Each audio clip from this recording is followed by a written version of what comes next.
What is, if anything, the difference between socialism and communism?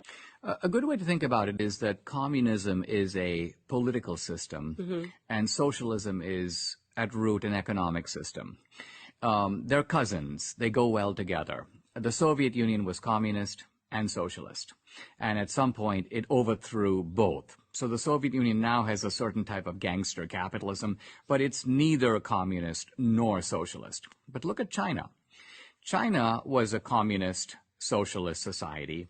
It got rid of the socialism by moving toward a peculiar type of market system, a market system controlled by the state, but nevertheless a relatively free market.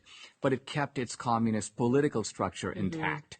So no democracy, no free elections, controlling the lives of the people, but they can work, they can become millionaires, they can make products, they can gain money. So China is a really good example of the way of preserving communism while jettisoning socialism. Well, the Chinese they're kind of offering their citizens a bargain, which is that you've been poor, desperately starving peasants for millennia. We're going to basically fill your stomach, and we don't want you to say one word about your rights because we're giving you something you've never had before. And they're trying to keep the Chinese content with that bargain. And that's the question. Turning to coronavirus for a second, the left needs today the politics of fear. This is kind of why they try to whip us into a frenzy all the time. See, Marx thought you wouldn't need any of this. Marx thought that the revolution was scientific. It would come automatically. You don't even have to fight for it because it's going to happen by a law of history. But nowhere did the workers revolt against the capitalist class, not in Marx's time and not to this day anywhere in the world. So the left has realized Marx was wrong about that. There's nothing scientific about socialism.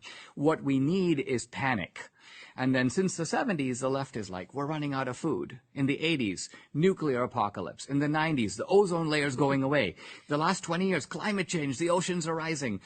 And now coronavirus, the theme is the same. We want to take rational people and create a crowd stampede. So because crowds behave differently than rational individuals in the crowd. If you can get people to think that their lives are in danger and they have to run, then they behave in ways, they do things, they submit to irrationality, and the left thrives.